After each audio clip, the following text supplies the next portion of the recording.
ہمیں اپنی اوقات کا پتہ نہیں کہ کتنے کمزور ہیں، حالات کو بدلنے کی کوشش میں لگے ہوئے ہیں۔ بھئی حالات کا بنانے والا، بھیجنے والا اللہ رب العزت ہے، وہ مغیر الاحوال ہیں، جب چاہتے ہیں حالات کو جیسا چاہتے ہیں بدل دیتے ہیں۔ تو یہ تو حکم پروردگار کا ہوگا تب بدلیں گے۔ دنیا کے کہنے سے حالات بدلتے تو دنیا جنت نہ بن جاتی، ہر بندہ اپنی من مرضی کی زندگی گزار رہا ہوتا۔ تو ایک ترتیب ہے اللہ رب العزت کے ہاں، چنانچہ ہمارے مشائخ نے 4 باتیں کہی ہیں، لوہے کی لکیر ہے، جب آزمائیں گے ان باتوں کو کھرا پائیں گے۔ پہلی بات کہ جو شخص اپنے اعمال کو سنوار لیتا ہے اللہ تعالیٰ اس کے حالات کو سنوار دیتے ہیں۔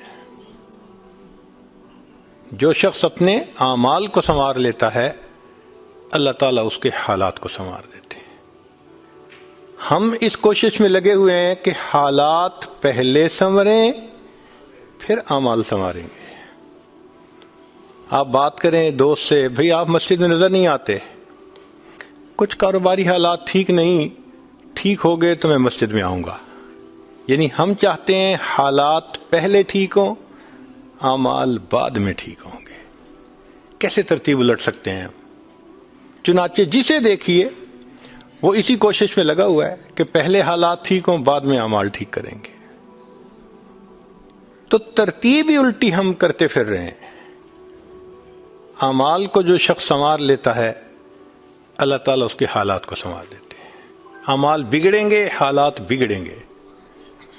جب کہا میں نے کہ یا اللہ تو میرا حال دیکھ، جب کہا میں نے کہ یا اللہ تو میرا حال دیکھ، حکم آیا میرے بندے نامہ اعمال دیکھ۔ ہم حالات کا تو شکوہ کرتے ہیں، اپنے عمل تو نہیں نہ دیکھتے۔ تو اعمال کو سنوارنے سے اللہ تعالی حالات کو سنوار دیتے ہیں۔ ہم اپنے اندر تقوی اور صبر و ضبط پیدا کریں، اللہ رب العزت ہر دور اور ہر زمانے میں تقوی اور صبر والے بندے کو فرش سے اٹھائیں گے، عرش کے اوپر بٹھائیں گے، تخت کے اوپر بٹھائیں گے۔ اب تقوی اور صبر کی طرف تو ہم آتے نہیں، چاہتے ہیں زندگی تو رہے جیسے ہم گزار رہے ہیں، حالات سیدھے ہو جائیں۔ کیسے حالات سیدھے ہو سکتے ہیں؟ سمپل سی مثال ہے کہ بجلی سے ایک مشین چلتی ہے، اب ایک بندہ مشین کو روکنا چاہتا ہے، ایک ہی ترتیب ہے کہ پیچھے سے بٹن بند کرو۔ آپ بٹن بند نہیں کریں گے، ہاتھ سے مشین کو پکڑ کے روکنے کی کوشش کریں گے، ہاتھ کٹوا بیٹھیں گے، سارا دن زور آزمائی کریں گے، مشین کہاں رکے گی؟ تو عقل مند بندہ مشین کو پکڑ کے نہیں کھڑا ہوتا، وہ سوئچ کو بند کرتا ہے۔ حالات کا سوئچ اللہ رب العزت کے ہاتھ میں ہے۔ تو ادھر رجوع کرنے کی بجائے کہ اللہ حالات کو ٹھیک کر دیجئے، ہم حالات کی مشین کے ساتھ کشتی کر رہے ہیں۔ کون ہمیں عقل مند کہے؟ تو پہلی بات، جو شخص اپنے اعمال کو ٹھیک کر لیتا ہے اللہ رب العزت اس کے حالات کو ٹھیک کر دیتے ہیں۔ دوسری بات، جو شخص اپنی آخرت کو سنوار لیتا ہے اللہ تعالیٰ اس کی دنیا کو سنوار دیتے ہیں۔ ہم پھر الٹے چاہتے ہیں کہ پہلے دنیا سنورے پھر ہم آخرت سنواریں گے، یہاں پھر ہم غلطی کرتے ہیں، دن رات دنیا سنوارنے میں لگے ہوئے ہیں، پزل بنی ہوئی ہے، ایک حصہ جوڑتے ہیں تو دوسرا ٹوٹتا ہے، وہ توڑتے ہیں تو پہلا ٹوٹتا ہے، ہر بندہ لگا ہوا ہے اسی کوشش میں۔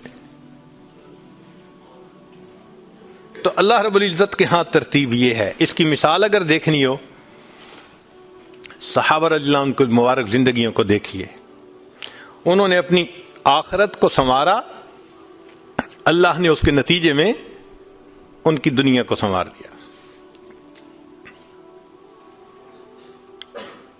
بات کیا تھی کہ نہ کیسر و کسرا سے دبے، چند وہ لوگ کے اونٹوں کے چرانے والے، اور جن کو کافور پہ ہوتا تھا نمک کا دھوکا، بن گئے دنیا کی تقدیر بدلنے والے۔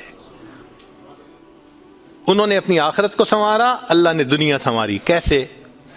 اطمینان، اتنا اطمینان کہ یمن سے جوان عورت چلتی ہے اور مدینہ طیبہ پہنچتی ہے اور پورے راستے میں کوئی اس کی طرف آنکھ اٹھا کر دیکھنے والا نہیں ہوتا۔ اللہ نے مال و دولت کے اتنے ڈھیر عطا کیے تھے۔ انس اللہ عنہ کہتے ہیں کہ میں لکڑی کاٹنے والے کلہاڑے سے سونے کی اینٹوں کو توڑا کرتا تھا۔ اب لکڑی کے کلہاڑے سے جو سونا ٹوٹے گا وہ تولوں میں اور گراموں میں تو نہیں نہ ہو سکتا۔ اللہ نے اتنی دولت ان کے قدموں میں ڈال دی تھی۔ بچہ پیدا ہوتا تھا، اس کا روزینہ متعین تھا۔ سیدنا عمر رضی اللہ عنہ نے ایک رات دیکھا ایک عورت چھوٹے سے بچے کو روٹی کا ٹکڑا کھلانے کی کوشش کر رہی ہے، بچہ رو رہا ہے۔ پوچھا کیوں کر رہی ہو؟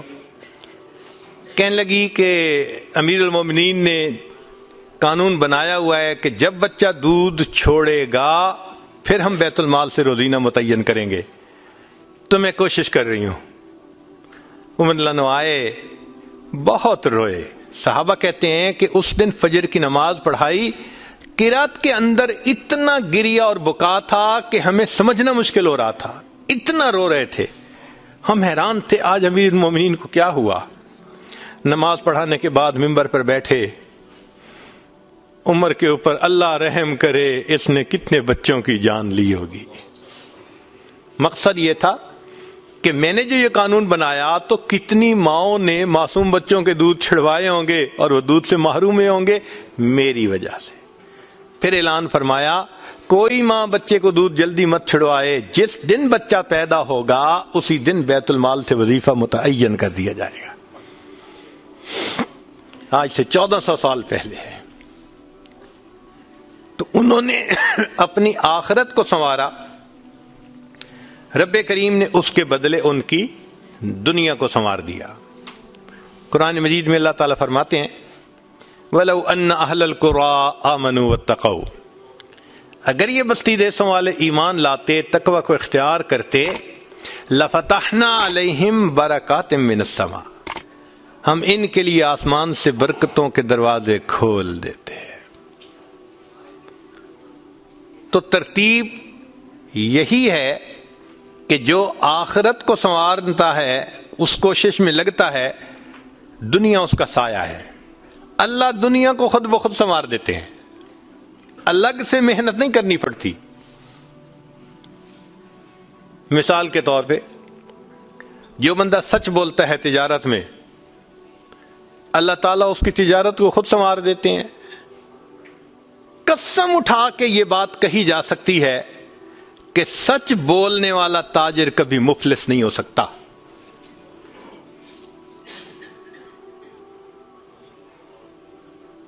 پاسبل ہی نہیں کہ سچ کی بنیاد ہو اور اس میں برکت نہ ہو۔ تو دو باتیں، جو شخص اپنے اعمال کو سنوارتا ہے اللہ تعالی حالات کو سنوار دیتے ہیں، جو اپنی آخرت کو سنوار لیتا ہے اللہ تعالیٰ اس کی دنیا کو سنوار دیتے ہیں۔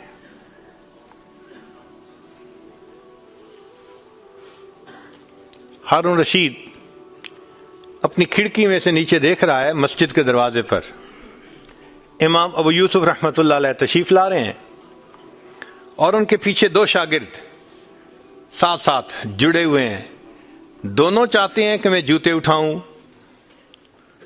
ہر ایک اس کوشش میں ہے۔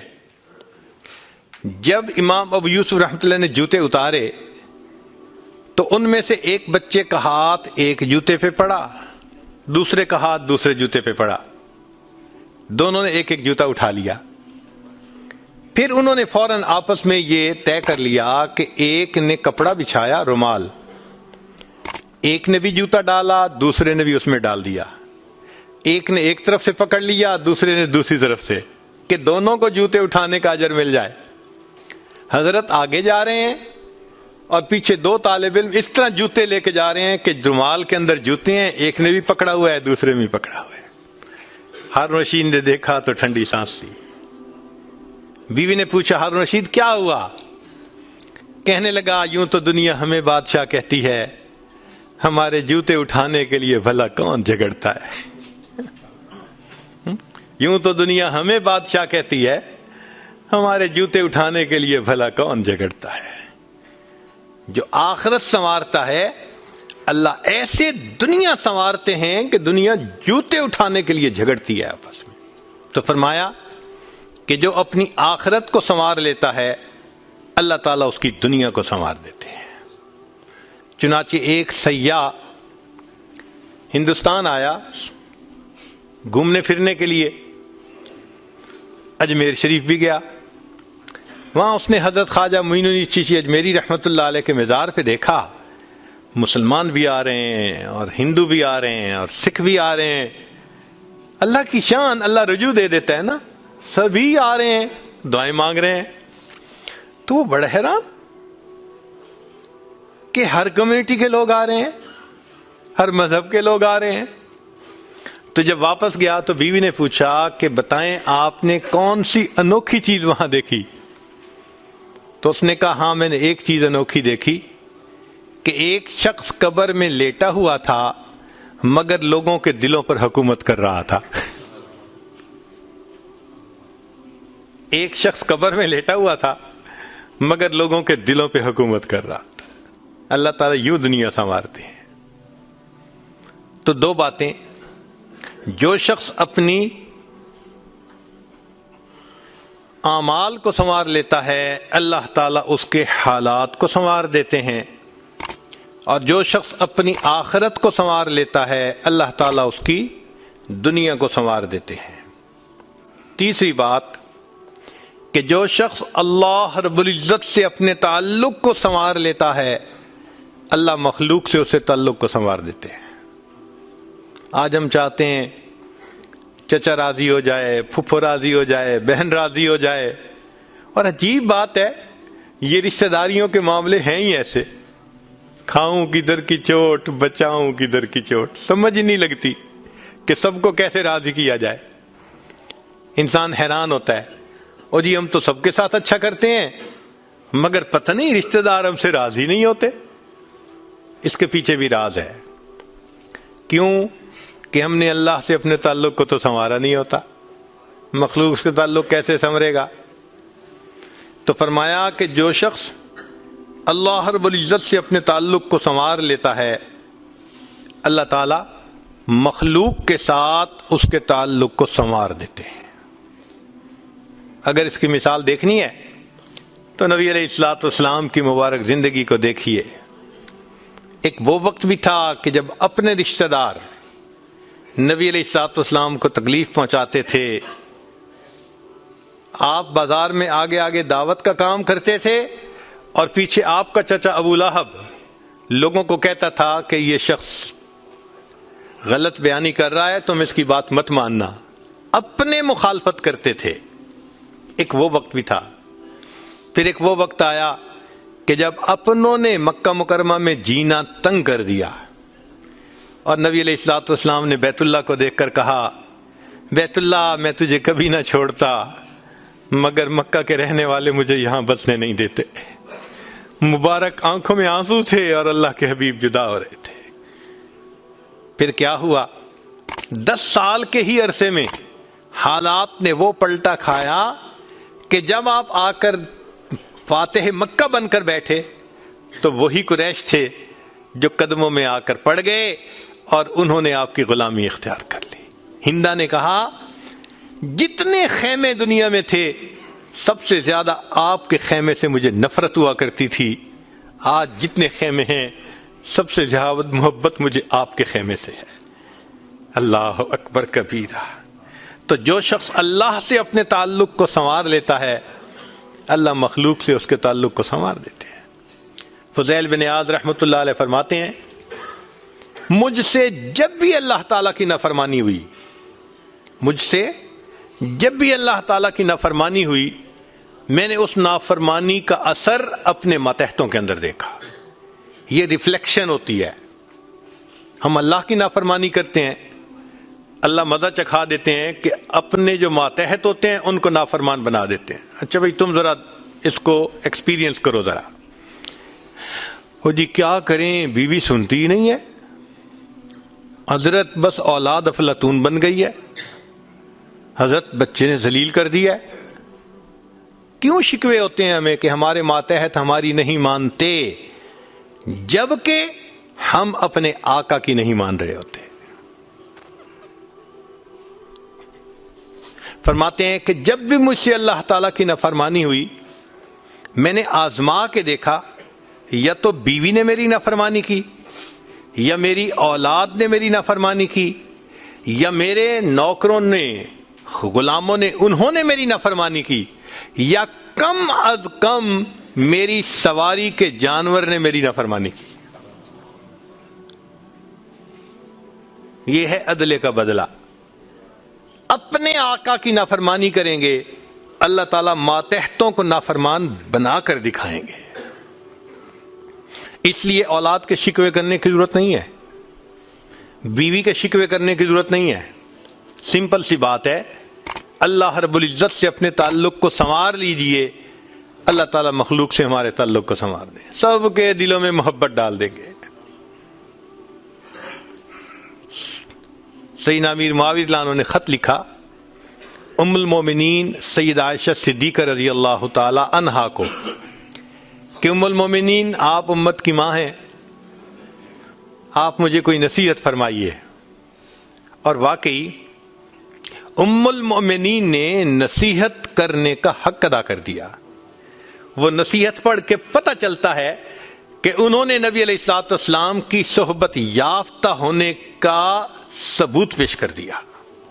ام المومنین نے مختصر جواب لکھا، فرمایا دیکھیں اگر آپ مخلوق کو خوش کریں گے، اللہ کو ناراض کریں گے، اللہ ساری مخلوق کے دل میں تمہاری نفرت ڈال دیں گے. یہ اندر سے تم سے نفرت کرتے پھریں گے. اور اگر تم اللہ کو راضی کرو گے، گو کہ مخلوق ناراض ہو رہی ہے، اللہ تعالیٰ اسی مخلوق کے دل میں تمہاری محبت ڈال دیں گے، یہ سب تمہارے دوست بن جائیں گے. تو اصل تو اللہ کو راضی کرنا ہے.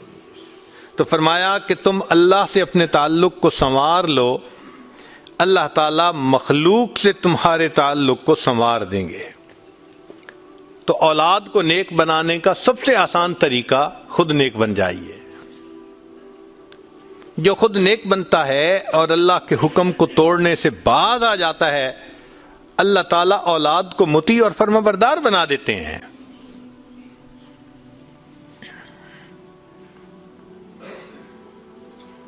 تو اب تک 3 باتیں.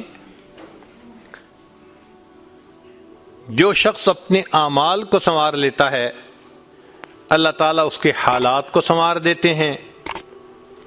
جو اپنی آخرت کو سنوار لیتا ہے، اللہ اس کی دنیا کو سنوار دیتے ہیں. جو شخص اللہ رب العزت سے اپنے تعلق کو سنوار لیتا ہے، اللہ مخلوق سے تعلق کو سنوار دیتے ہیں. حدیث مبارکہ میں ہے جب بندہ عبادت کرتا ہے اور اللہ تعالیٰ خوش ہو جاتے ہیں، دعا جبرائیل، اللہ تعالیٰ جبریل علیہ السلام کو بلاتے ہیں اور بتلاتے ہیں کہ جبرائیل میں فلاں بندے سے محبت کرتا ہوں. تو جبرائیل علیہ السلام آسمانوں پر اعلان کرتے ہیں کہ آسمان کے فرشتوں، اللہ تعالیٰ فلاں بندے سے محبت کرتے ہیں. یہ اعلان سن کر سارے فرشتے اس بندے سے محبت کرنے لگ جاتے ہیں. پھر جبریل علیہ السلام زمین پر آتے ہیں اور زمین پر آ کر پھر اعلان کرتے ہیں کہ لوگوں فلاں شخص سے اللہ تعالیٰ محبت کرتے ہیں. ثم یودع لہ القبول فی الارض، پھر اللہ اس شخص کے لیے زمین میں قبولیت رکھ دیتے ہیں. پرائے اپنے بن جاتے ہیں، دشمن دوست بن جاتے ہیں، مخالفین کے دلوں میں بھی اللہ ان کی محبت اور عظمت ڈال دیتے ہیں. تو مخلوق سے تعلق سنوارنے کا یہ ہے سب سے بہترین طریقہ. کس کے پیچھے بھاگیں گے، کس کس کی منت سماجت کریں گے؟ بہتر نہیں کہ ہم ایک ہی کو منا لیں. جس نے اللہ کو منا لیا اللہ تعالیٰ مخلوق کے ساتھ اس کے تعلق کو سارا ٹھیک فرما دیں گے۔ چوتھی بات کہ جو شخص دن کے اعمال کو سنوار لیتا ہے اللہ تعالیٰ اس کے رات کے اعمال کو سنوار دیتے ہیں۔